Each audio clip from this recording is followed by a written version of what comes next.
Just thought I'd come on and celebrate World Book Day.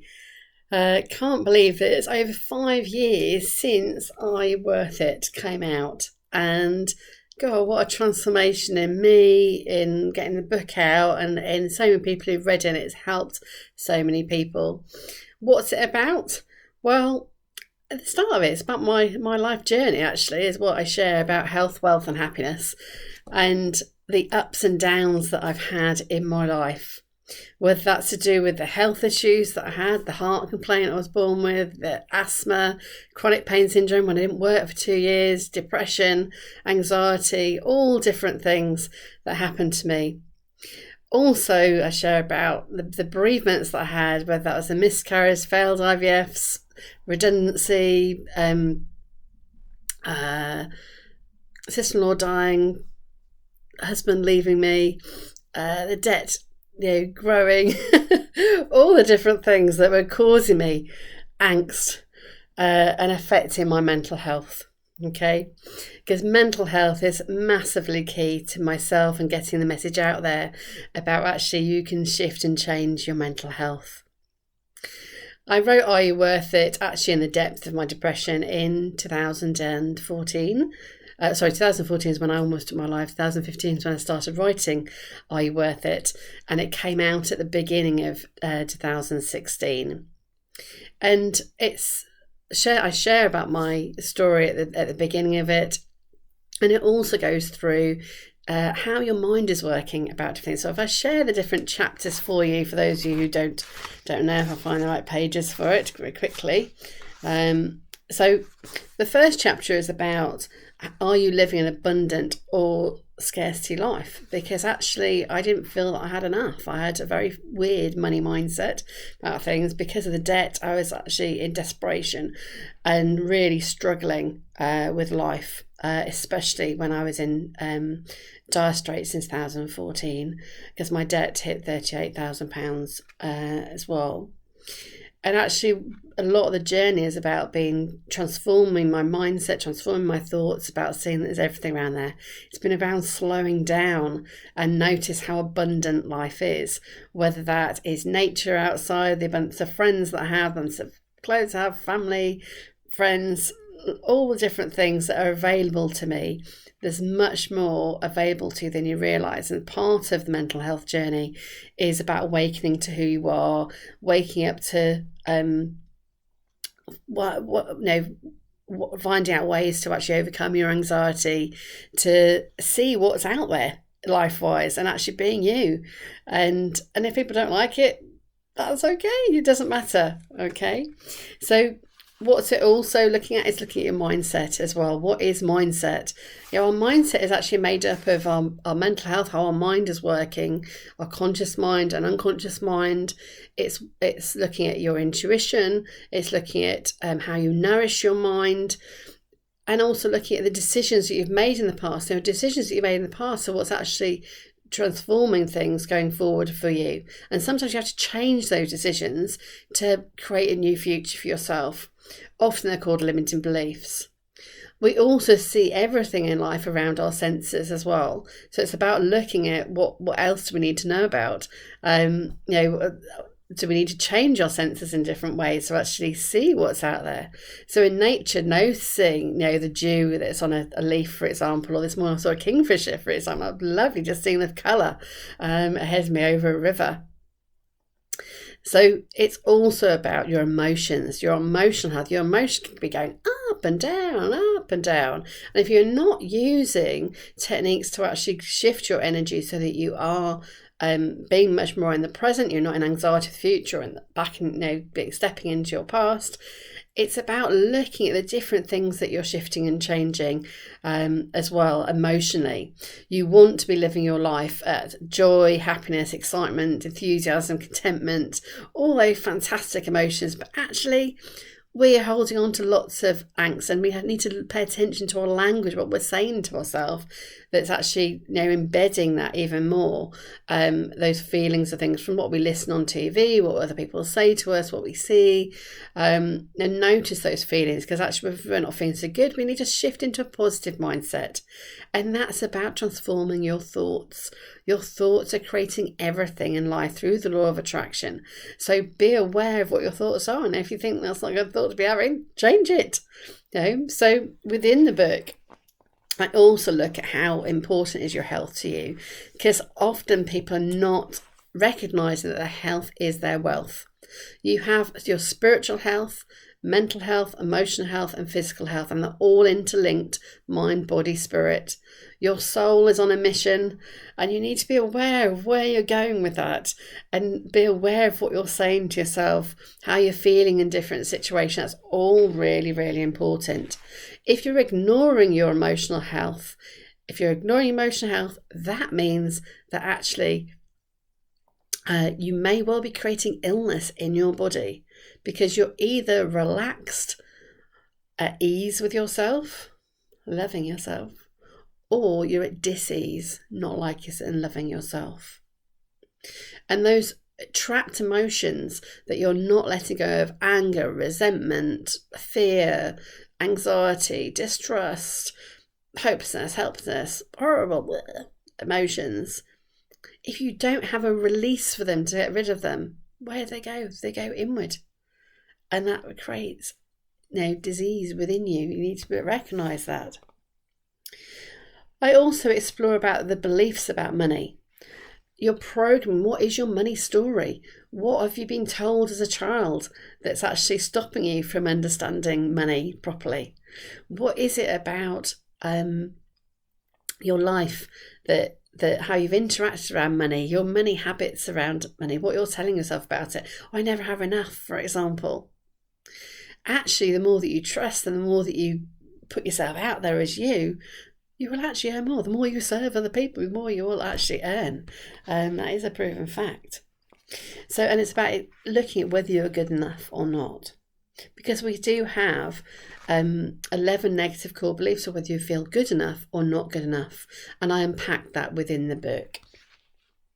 We also look at the law of attraction and money. How attractive are you to the universe? So there's a list of attributes of what you have to be, attractive, bringing what you're wanting, or what you don't want. So you don't want to be depressed, you don't want to be negative about things, you don't want to be take from everybody. You want to be generous. You need to be a good receiver, not just take it from somebody else. Okay, so there's lots of different attributes about that can affect the law of attraction working for you. And the law of attraction says, ask, believe, receive, but take inspired action. Now, the key thing is about belief, that if you have not unpacked what your belief system is, you may have faulty beliefs that you actually may not realize are faulty, that are stopping you from creating money. So, for example, money is security. No, it's not.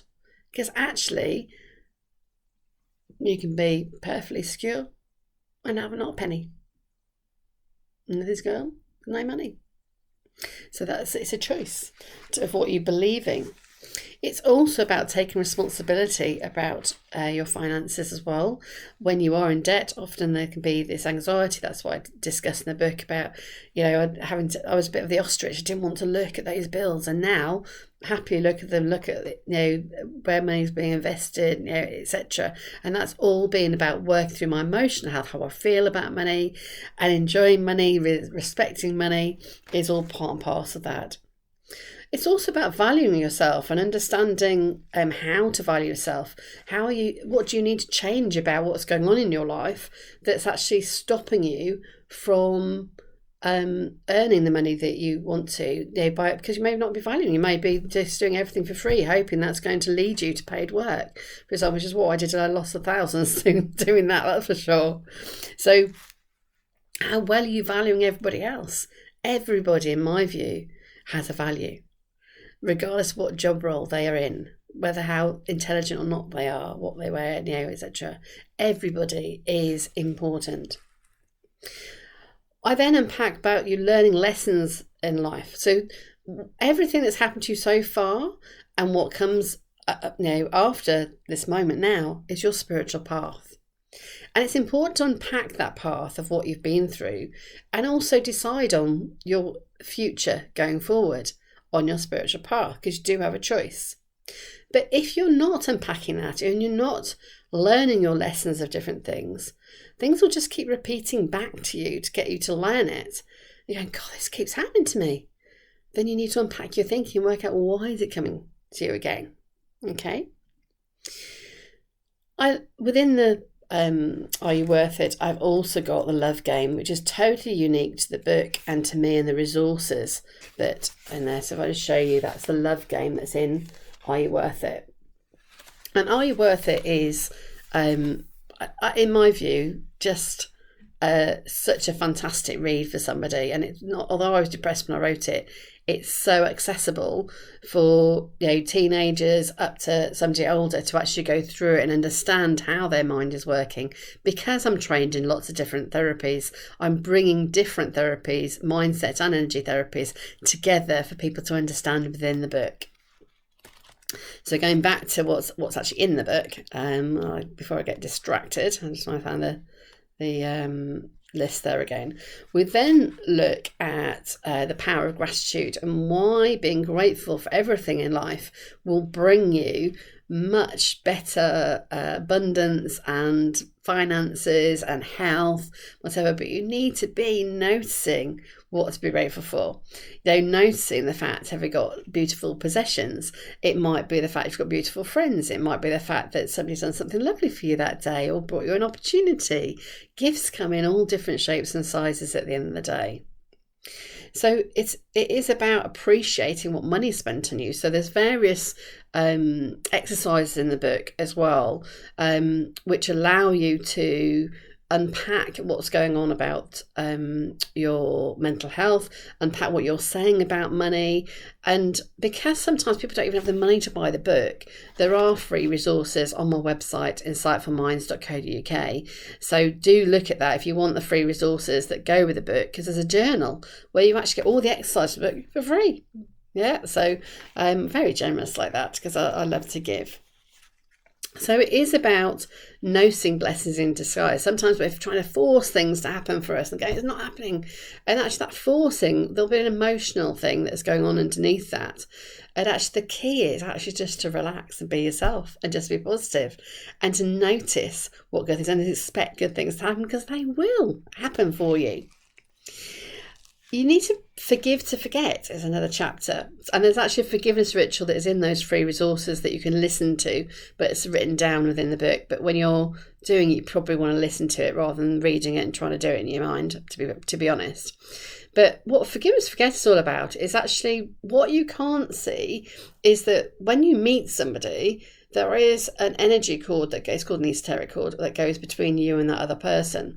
So if I'm thinking something negative about that other person, that negative actually through the law of attraction is coming back to me, because perception is projection. So it's like it's going, that's about that person, actually that's going to me, and it becomes my issue.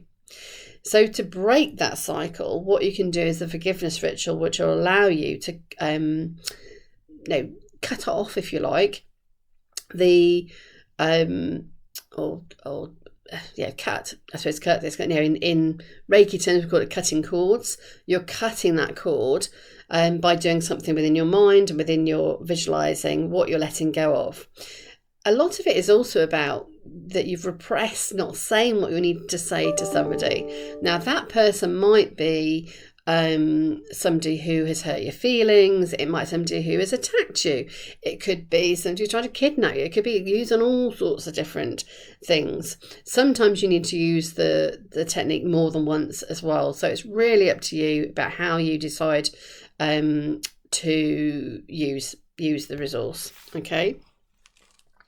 So what we've also got here, are you a good receiver or giver as well? Because often people who are over giving aren't receiving. They don't know how to receive support. They need to learn a lesson in life, how to ask for help. True story that I talk about in the book. I had a neighbour who was having some work done to the house, and they had a handyman who was coming in doing work. It was a time when I didn't have money to buy wood to put in the wood burner, and I was really needed to heat my house, because that is the main source of heating. And I just had to put my proud boots to one side and say, do you think I could have that wood that you're throwing out? Because I could burn it in my wood burner. And the gentleman said, if you don't ask, you don't get. Of course you can. So there I went with the wood. Unfortunately, it didn't fit in the wood burner. I had to go back and ask again, could you chop it up as well, please? And every day for about 3 weeks while I was still working on the house, a little pile of wood would appear for me, all cut up nicely from my wood burner. Wasn't I lucky? Because actually at the time I wasn't noticing that when I went for walks with my dog Charlie, I could have been picking up wood along the way and just been burning that, because actually there was abundance of wood around me in the woods. But in my head I thought, it must be wet, I can't burn that, it has to be the particular thing that I buy. But that's not true, because one year actually I just picked up stuff from the wood and it was totally sustainable that way, and didn't have to buy any. So that's just something to be aware of as well. So as I say, there's a forgiveness ritual is very, very powerful technique to use. There's also just the end bit, okay. It's also about the power of positive thinking and affirmations, why you would want to say affirmations. And I now every day say my own affirmations, but I say the ones on the balance procedure as well, because I find them so powerful, and how that links into my energy and shifting and changing things. And I also look at rituals that you can do that will actually put in place to make you more consistent, so that actually your mind is more consistently thinking a particular way. It's not saying that I don't have down moments. I do. And actually this morning, I wasn't on point, but actually I've got it back on track again. And I might be using meditation, or I might use my balance cards again, or I might do some tapping myself, but I apply a technique to myself to get myself back in zone again. Okay. So, in essence, Are You Worth It is brilliant for anybody who's got financial difficulties or health issues.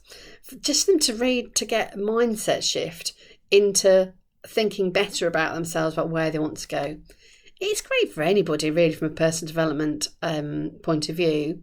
If anybody wants to purchase it, just get in touch with me directly. It isn't on Amazon at the moment due to some issues, but I do have copies, and they can be sent anywhere in the world, but there may be an extra postage charge depending on where it needs to go. So happy World Book Day. I'm very proud of this particular book. There are two versions, there's a consumer version and business version. The ones I've got home here are the consumer version, but generally that's the one that people need anyway now. And I'm very proud of my achievement, and really just want to keep inspiring people. Don't forget to go to insightfulminds.co.uk, freebies, Are You Worth It resources, because you'll get the healing tree meditation, you'll get the forgiveness ritual, you'll get the journal of all the exercises. There's a 45-minute money mindset hypnosis. There's an EFT video, emotional freedom technique video, which is sort of tapping. Lots of stuff to share. And that's one of the top things that I share with people when I meet them, because I spot an issue. They don't necessarily know it's an issue, and say, just go and use the resources and see how you feel by using it. So happy World Book Day.